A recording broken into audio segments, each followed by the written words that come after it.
morning, everyone. My name is Agnieszka Carpenter. I'm the Executive Director for BioME, and welcome to our second legislative update this year.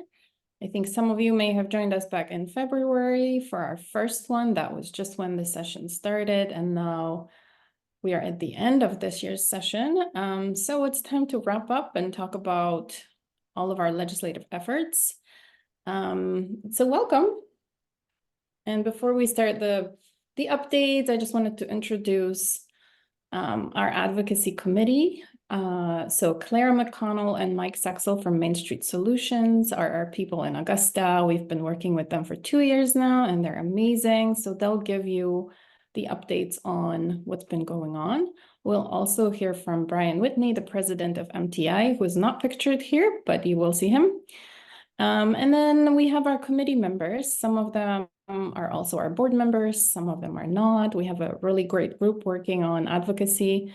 And if anybody's interested in potentially joining next year, just let us know, reach out. This committee's open and we would love to get more people involved. Okay, so with that, I think we'll start Mike and Clara's presentation. So Clara, whenever you're ready. Great. Thank you so much, everyone, for joining us today. We're happy to give you an update now that the 131st Maine Legislature is coming to a close. So we'll talk a little bit about this legislature wrapping up and some of the priorities that BioMaine had during this legislature. We'll talk a little bit about what's ahead in terms of a campaign for the bond that was passed. And then we'll also look ahead to election season and what it means for the legislature moving forward. So in terms of the legislature that is just wrapping up, first I'll just sort of talk level set for folks who might not have as much knowledge of how the legislature works here in Maine. We have 2-year legislative cycles. So each legislature is 2 years long. We're coming to the end of the 131st. The first year of the legislative session is what's called the long session. That generally runs from about January to June or July. So that was last year, the long session. And then the second year is the short session. That is generally from January to April or May. That's what we're wrapping up this week. And the short session is supposed to be more for emergency legislation. And, you know, it ends up being sort of addressing work that did not get done in the first year, passing a supplemental budget and dealing with so-called emergencies. So that's what we are wrapping up right now. Another important thing to note for the Maine legislature is that all of the 186 seats, all representatives and all senators, all of those seats are up for election every 2 years. So we are in an election year now. So we have legislators that are terming out, legislators that are retiring, legislators who are running for the other chamber, a couple that are attempting to run for Congress. So there will be a lot of shakeup with the upcoming election and quite a bit of turnover. So when the 132nd legislature convenes after the election, when they're sworn in December, we will see a lot of new faces, and that will be a job on our to-do list to introduce the work of BioMaine and all of your great companies and organizations and institutions to a new crop of legislators. Advance. So quickly, we'll run through some of BioMaine's priority bills of interest for the 131st legislature. The top priority for BioMaine was LD 416, which was the research and development bond, an act to authorize a general fund bond issue for research, development, and commercialization. And So the good news here is that we were successful, and thanks to efforts from BioMe and a lot of its members, in addition to efforts from folks in many of the different technology sectors, we were able to pass this bill through both the House and Senate with more than the 2/3 support that it needed. And it was signed by the governor. And so it was a great success. Thank you to all of you who helped us with this and were part of this process. It took a lot of work, a lot of engagement, a lot of advocacy, but we were able to achieve our goal and pass the bond. After we talk through a few more bills, we will talk about what's next for the bond, because the process is not over. All bonds, once passed by the legislature and signed by the governor, then go on to the statewide ballot. So we still have work to do in terms of convincing Mainers to approve the bond, but certainly getting through the legislature and approval of the governor was a huge milestone, and it took a lot of work, and we're really appreciative for all of your support. I don't know, Agnieszka, if you want to say anything here, jump in, you're welcome to. I'm just really excited it passed, and thanks Mike and Claire and everybody else involved for all your efforts. It was definitely not a smooth ride, but we did it. So now we just need to convince the public to vote for it. Yeah, it was, I think you're right. I think the last thing I would just say here is hopefully this helps illustrate for folks when Agnieszka reaches out and asks for your help and your engagement in terms of emailing legislators, calling legislators, inviting legislators into your facilities for tours or meetings. This was a great example of, or coming to the legislature, to the state house, to give presentations. I know we did a lot of lunch and learns and invited folks in. This is a great example of how that works, and how, if we have a team effort to do that sort of outreach, it actually makes a huge difference. In the end, we would not have been able to pass this without all of that engagement from members. So I would just add that we aren't over. We're not done. And not just we're going to run a campaign, but the next legislature, we need to continue to educate elected officials, administration officials, and others about the importance of the research economy to the state of Maine. And so we've got a great start. Folks like Jerry and Leo participated, and Brian, in these meetings that we hosted, but now we need to continue that momentum, build on it, expand it.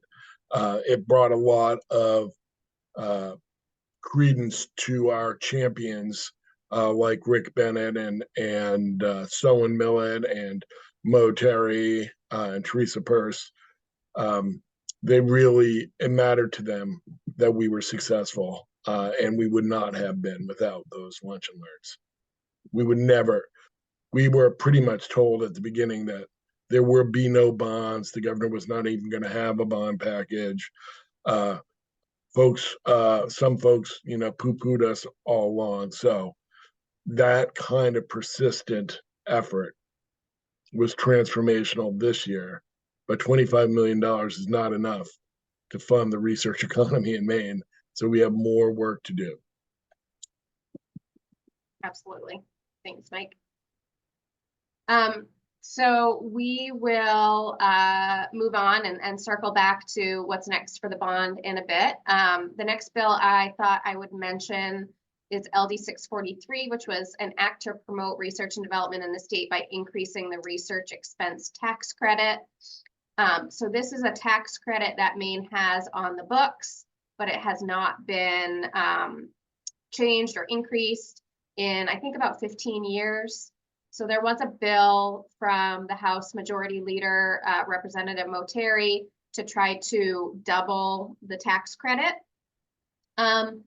I think, this bill sort of just didn't quite get the level of scrutiny that it could have, or, folks didn't really dig in the way that they could have to make a big difference here. There was a fairly recent report from the Government Accountability Office in terms of,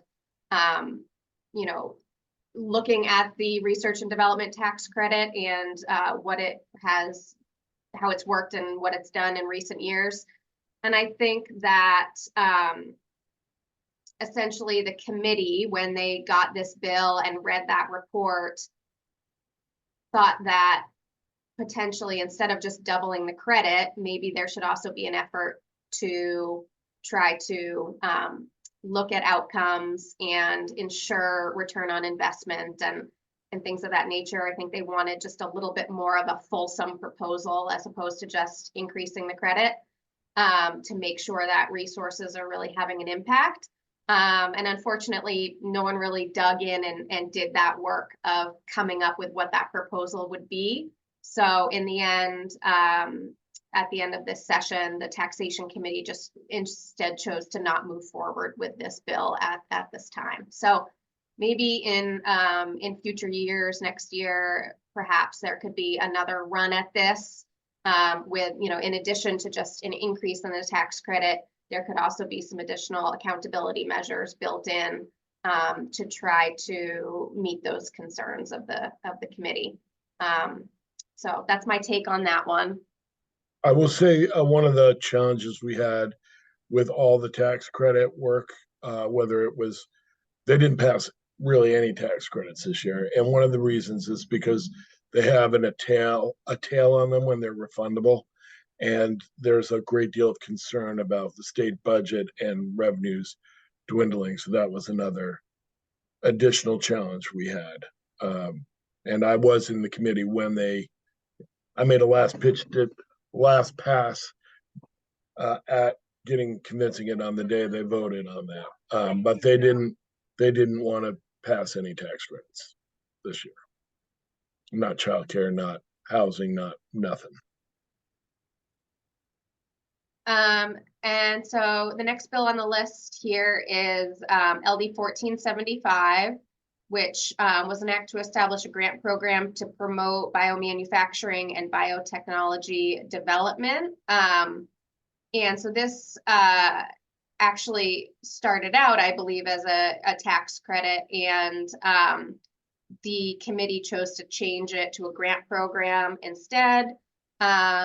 It made it quite far in the process. It was approved by both chambers, enacted by the House, and then placed on the special appropriations table, which is what happens to bills that are awaiting funding and need to be funded. And so there were many, many bills in that same posture. I think about 240 bills that wound up on the appropriations table, waiting for funding. And so how that process works generally is that the Appropriations Committee works on the budget. They pass a budget that uses the vast majority of state general fund resources. And then there's usually a small pot of money left over after the budget is passed. And the Appropriations Committee, with leadership and other legislators, looks to see what other bills they want to fund off the appropriations table using that pot of leftover general fund resources. So we're actually we just got past that part in the process yesterday. The Appropriations Committee met and voted a number of bills off the appropriations table. Unfortunately, this, as far as I saw, this was not one of them. I don't know if Leo, you know any differently, but I took pretty good notes, and I did not see them fund this bill from the table. Yeah, as far as I'm aware, that's correct, Clara. Thank you. Yeah. So again, it may be another idea that we could approach in a future year. this idea of like an incubator or something along those lines, but not something that is moving forward this year. But late breaking news from the Appropriations Committee yesterday, something I didn't initially have on this list, but I will give you the update since it just happened yesterday, which is that Appropriations did choose to vote out LD 871, which is funding for Maine Discovery Museum. And so I believe that is at a level of $150,000 a year. So they voted to fund that in fiscal year 25 and then ongoing. Very important caveat to that, which is that is a vote of approval from the Appropriations Committee. That bill and all the other bills that Appropriations voted out yesterday still need to go before the full legislature. They're meeting on Friday. And then it would need to be actually signed by the governor. So I'll take just a couple minutes to talk about sort of the sticky situation that the legislature is in right now to help you understand. So the legislature adjourned their work on April 17th. That was the statutory adjournment day for the end of session. And they were done, the vast majority, the bulk of their work. They passed the supplemental budget on that last day, and they adjourned. But they adjourned until the call of the presiding officers because they knew that they would need to come back in for an additional day to take votes on any vetoes that the governor issued for all of that work that they did at the very end. The governor then had the opportunity to choose how she would deal with all of those bills, whether to sign them, veto them, and then the legislature had the opportunity to vote to potentially override any vetoes. So they knew they needed to come back to at least do that work on vetoes. There's sort of a disagreement with some folks in legislative leadership thinking that when they come back for this veto day, they can also do additional legislative work. For instance, passing bills off the appropriations table. Others think that the only thing that they can do on veto day is take veto override votes. So that's the context for when they come back in for this final day on Friday.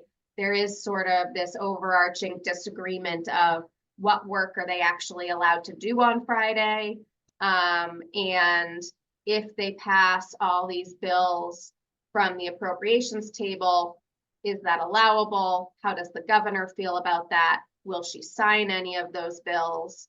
These are still all open questions as far as we can tell. And when they're done on Friday, they will adjourn sine die, which means it's Latin for without day. So they will adjourn and it will be the end of the 131st legislative session. What that means is that the governor would have to actually sign any bills from Friday in order for them to become law. If she doesn't sign them, the session is over. That's what's called a pocket veto. All of those bills will die. So really anything they do on Friday hinges on the governor and whether she's willing to actually sign any of those bills, or perhaps if she just thinks all they should do are veto override votes, maybe she'll have a hard line and choose not to sign any of it. We don't know. It's possible there's some negotiations taking place around, like, you know, maybe she'll do some of this and not that. It's really still up in the air. So a long explanation for sort of the messiness that's ongoing at the moment. And I just want to make sure it's very exciting about the Maine Discovery Museum funding being approved by appropriations, but it's not, unfortunately, not a done deal yet. Thanks, Clara. I'm just going to interrupt for 1 second. I wanted to address the question in the chat about LD 1475, the grant program, and the amount. I see Brian, he said 9 million. Was it 9 million? Can we fact check that? Leo, do you know off the top of your head, or if not, I can quickly look it up. I don't know off the top of my head. I know there wasn't a current fiscal impact, but I believe it was the fiscal note would be starting in fiscal year 25-26. I Yeah, was just, I just looked at the fiscal note, looks like 3.6 million a year for up to 18 million over time. But like Leo said, it wouldn't start for Yeah. a couple of years out. that's great. Thanks, Brian. Sorry. Thank you. Thanks, Brian and Jerry. And also, we happen to have Kate Dickerson, the executive director for the Maine Discovery Museum, and I love what Kate's doing. And I just wanted for Kate maybe to let us know what the museum does and what this money would allow her to do. We're big fans. And congratulations, Kate. Say that either. So really quickly, this funding is to help support the 3 statewide programs that we have. The Maine Science Festival, Maine Invention Convention, and Science Teacher Academy. I'm not going to go into details. If you go on our website, you can find out information about that. But for all 3 of those programs, we do not charge the people who take part and learn from them. We raise money for it, and it's getting harder and harder to do that, as I'm sure all of you can imagine.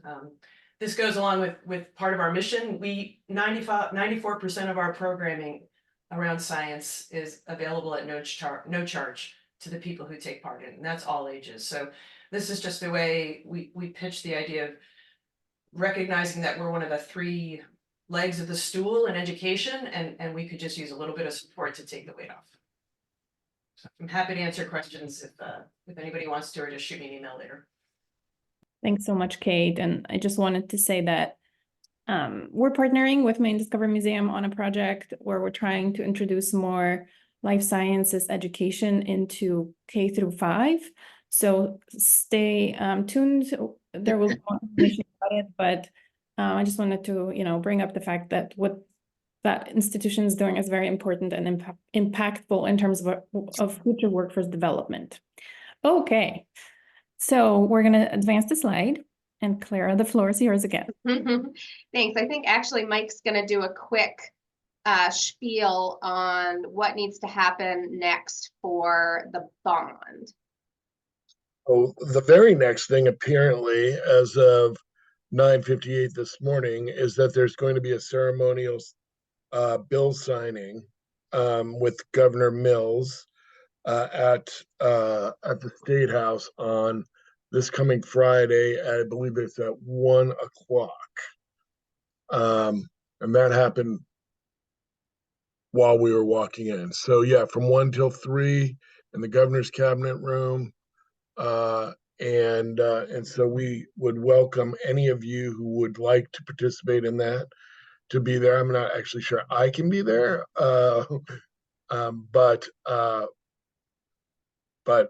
it's exciting news, and it's great that she wants to celebrate it. And I suspect our friend Brian Whitney has something to do with that.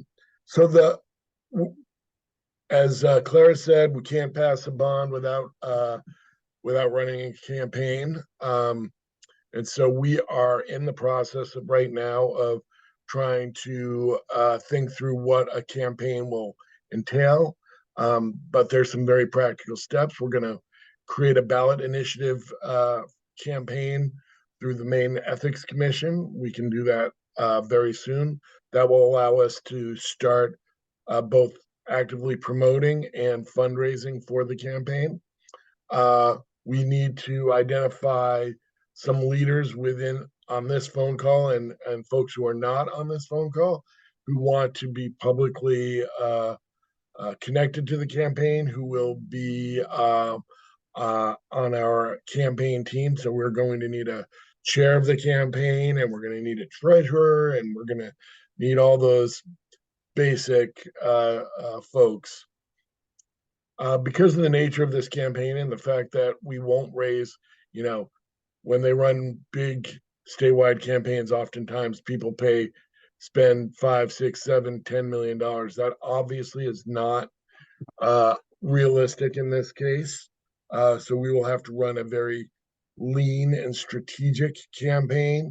And that will be based on probably, ultimately the campaign committee can make these decisions. But right now we will think that this will probably be with a lot of paid social media and earned media. And earned media is simply generating a buzz by having articles in the newspaper and editorials in the editorial boards and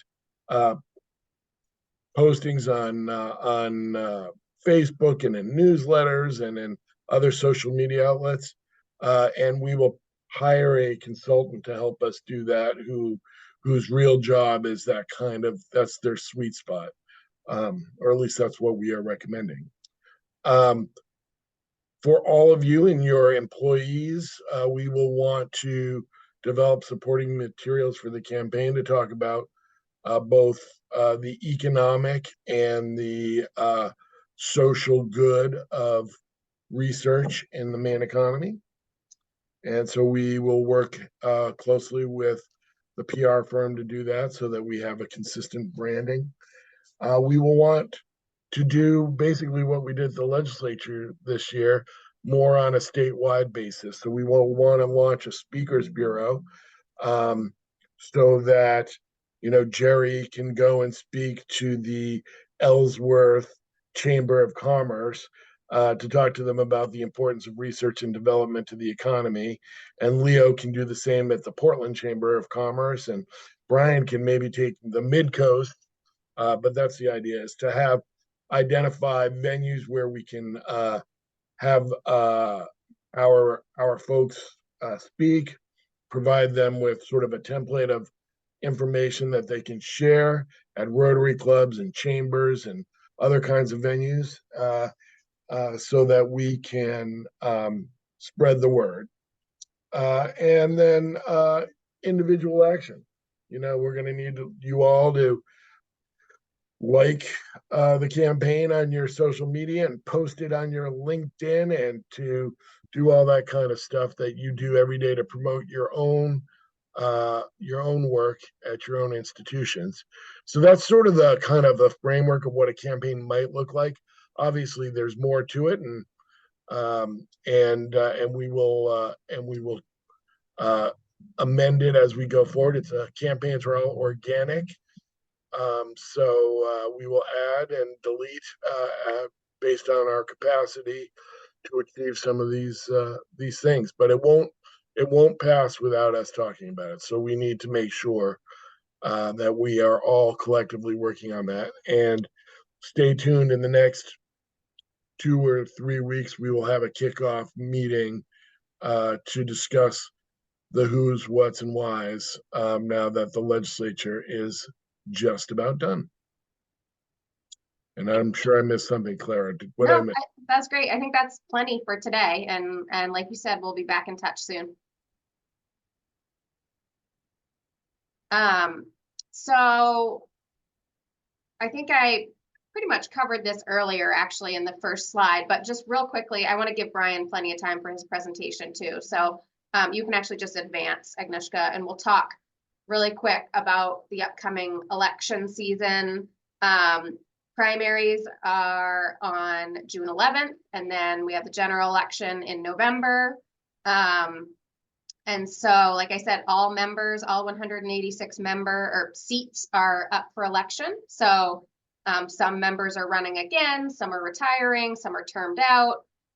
So there will be a lot of shifting. And in general, about 25 to 35% of the legislature turns over every 2 years. So then this is just a really quick look at the open seats in the Senate and the House. 3 Democratic open seats in the Senate, 3 Republican open seats in the Senate. If folks, I don't know how familiar folks are with all these people. We don't need to run through it all. You can always reach out if you have specific questions or want more information about the specifics of who's running for what and how things are shifting. But the House, there's 15 open seats on the Democratic side, 14 on the Republican side. Mike, maybe what might be most helpful here is, do you want to just give like a really quick, what's your gut feeling right now in terms of House remaining in Democratic control, Senate remaining in Democratic control, or either one of them flipping? Sure. The Senate is very well poised to maintain control for Democrats. They could easily lose some seats on the way to that, but probably the Troy Jackson seat being the best one for the Republicans to pick up. But there are several Republican open seats that are very easy, well, not easy, which are approachable for Democrats to pick up too, such as the Auburn, Maine seat, which is sort of a swing district. But I would expect the Senate to stay in Democratic control. The House is a much more competitive, I think. Federally, I've been told that the Republican Party federally is targeting the Maine House. But that said, the House open seats are pretty much a toss-up either way. So, for example, Jess Fay's seat in Casco, Maine is a moderate swing district. But on the other side of it, there are seats that the Republicans have that are open that are seats that the Democrats could pick up. So I would say that's much more competitive. I'm inclined, probably because of my past work, to think it leans Democratic. But I think it's much closer to being up for grabs. Depends on really how cohesive the Republicans are in their campaigning in recent years. They've had Laura Libby's PAC working with one group of folks, and then the caucus has had their own PAC working with another group of folks. And so they haven't on the Republican side, and so they haven't run as cohesive a campaign. So I think that gives a slight advantage to the Democrats in their efforts. Thanks, But Mike. we'll see. And then I'll just mention really quick, because I should have included a legend. The 1 asterisk here means that that person is running for the other chamber. So trying to jump from the Senate to the House or the House to the Senate. And then the 2 asterisks means that that person is running for Congress. So you'll see 2 House Republicans. Those are the folks that are in a primary to challenge Jared Golden in the 2nd congressional district. So that's what that means.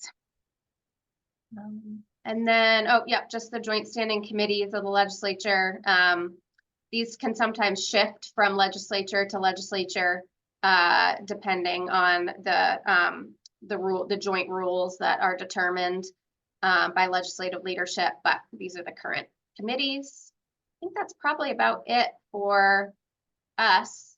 And then Mike and I just are recommending that folks look up who's running for House and Senate in your area. If you look up right now, there might be a primary, folks running against each other. But if you check in later on this summer after June, you'll see, the final candidates that'll be on the ballot in November, and you can reach out, introduce yourself, your organization, company, your work, and BioMe, and start the process early of getting to know folks and helping them understand the importance of the work that you all do. So I think that's it. All right. Thanks so much, Mike and Clara. Always fascinating and very informative. So now, and I just wanted to say, if anybody has questions, please either put them in the chat, or you can save them till the very end and ask them in person. But now we're going to hear from Ryan Whitney, the president of MTI, who will talk to us about the R&D bonds and what MTI is planning to do with the money. I know what they're planning to do more or less, but it would be great to understand how our companies can tap into those funds if the Maine public votes yes. Okay, Brian, whenever you're ready. Thanks, Aneshka. Good to see everybody this morning. A lot of familiar faces in the gallery, so thanks for joining. To start, I just want to say kudos to Mike and Clara and their team for the advocacy work at the State House, as well as all of you for your work as well.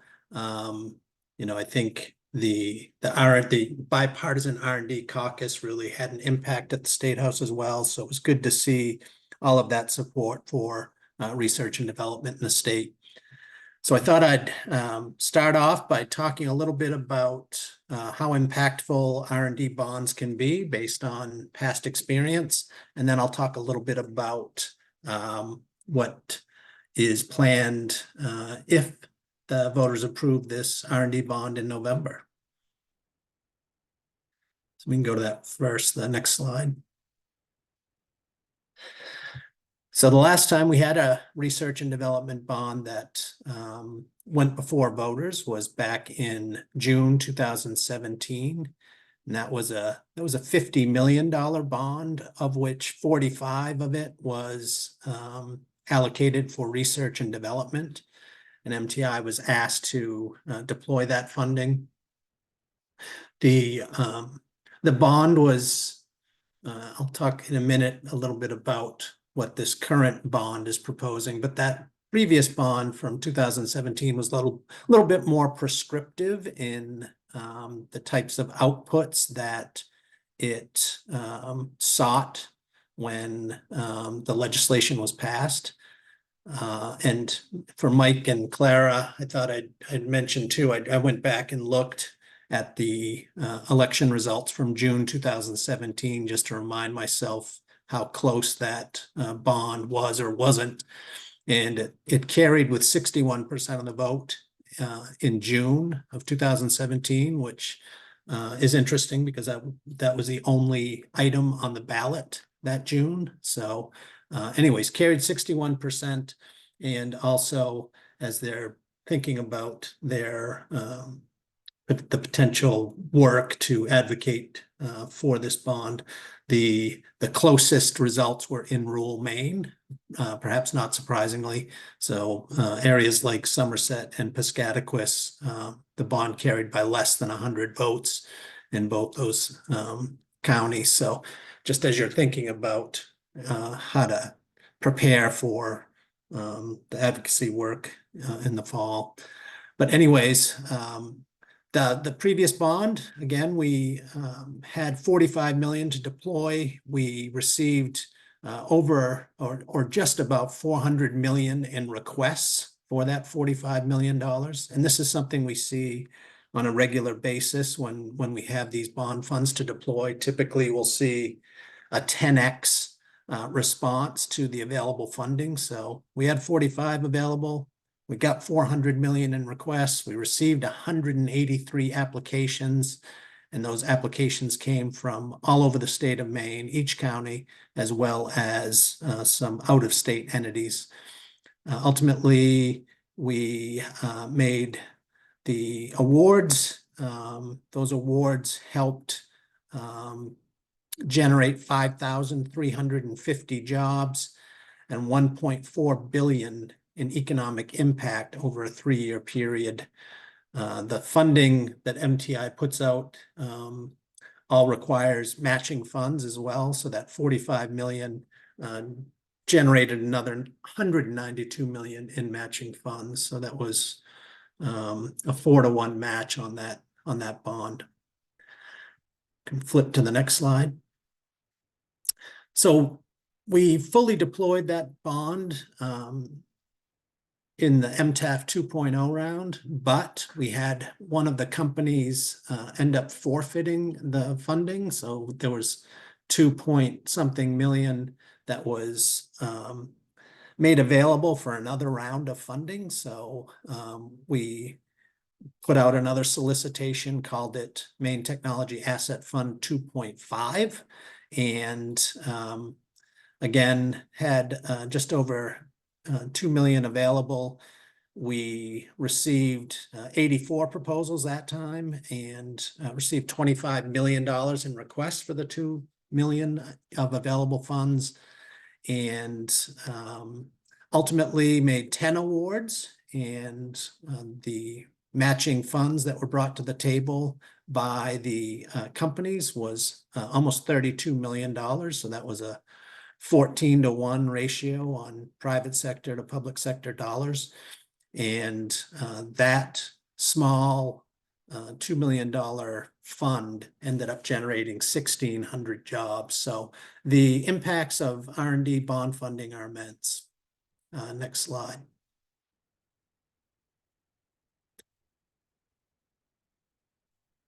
I see your question, Christine.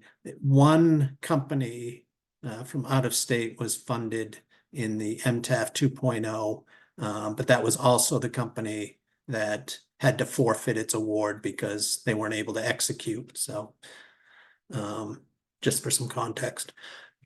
So as I mentioned, the previous bond from 2017 was fairly prescriptive. It said MTI needs to deploy the funds to companies that demonstrate, the greatest impacts on things like gaining and holding market share, increasing revenue, as well as expanding employment or preserving jobs. So that was the former R&D bond from 2017.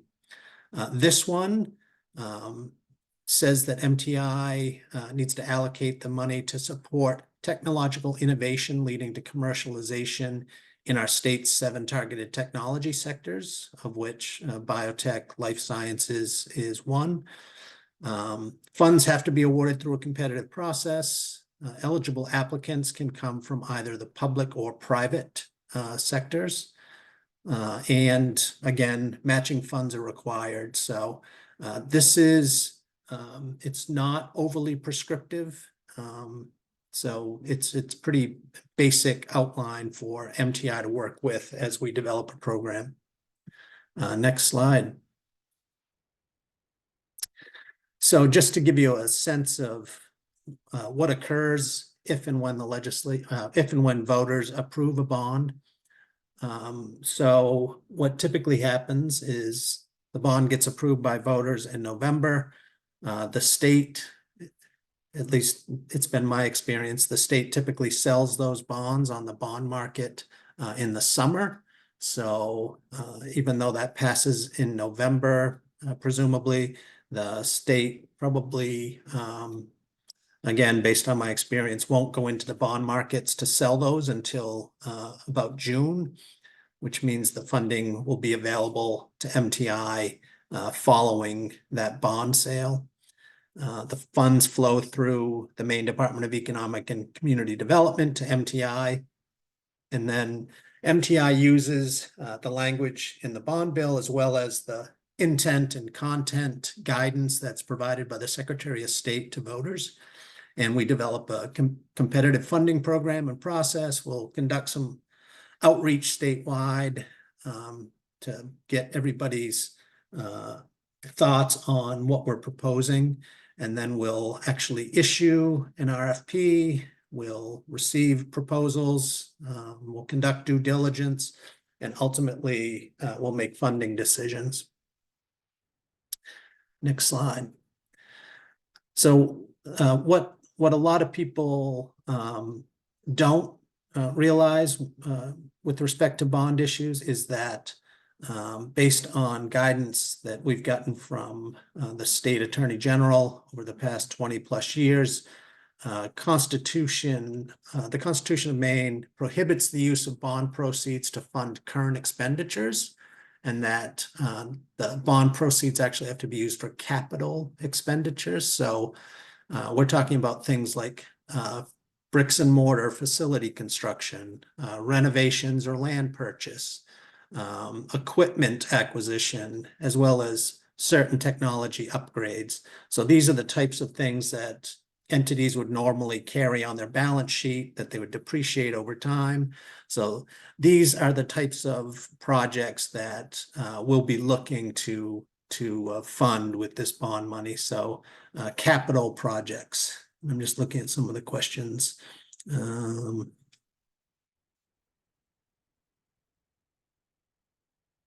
Yeah, I don't have the, Mike asked in the chat if I know how much tax revenue is attributable to investment in R&D.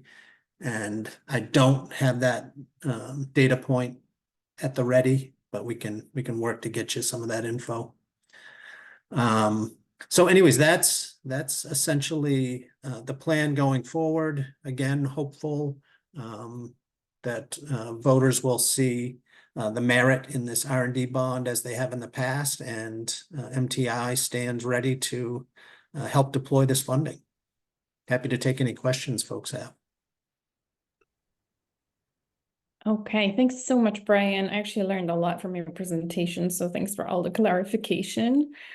Before we get to the questions, I'll just go through the end of my presentation here, which is 2 more slides, or 3 maybe. One thing I just wanted to say, I said that at the beginning, if anybody's interested in getting involved in advocacy, either through serving on our advocacy committee or in other ways, or maybe you would like to reach out to the legislators, but you're not sure how that works, it's all okay. You can reach out to us and we'll guide you through that.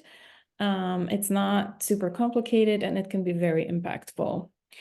I also wanted to mention that our next event is on May the 23rd. It's Women in Bioscience, open to all genders. It should be a really fun and valuable event in the evening at Halo at the Point. And thank you to all of our sponsors. These are our annual sponsors who make all of our events and other projects possible. So now I will stop my share. And I don't see any questions in the chat, but if anybody would like to ask a question or maybe comment or say hi.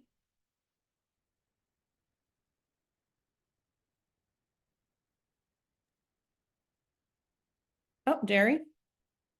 Brian, thank you. You probably don't have this off the top of your head, but I'm just curious if you can give any examples of the types of technology upgrades that are allowable uses of bond funding.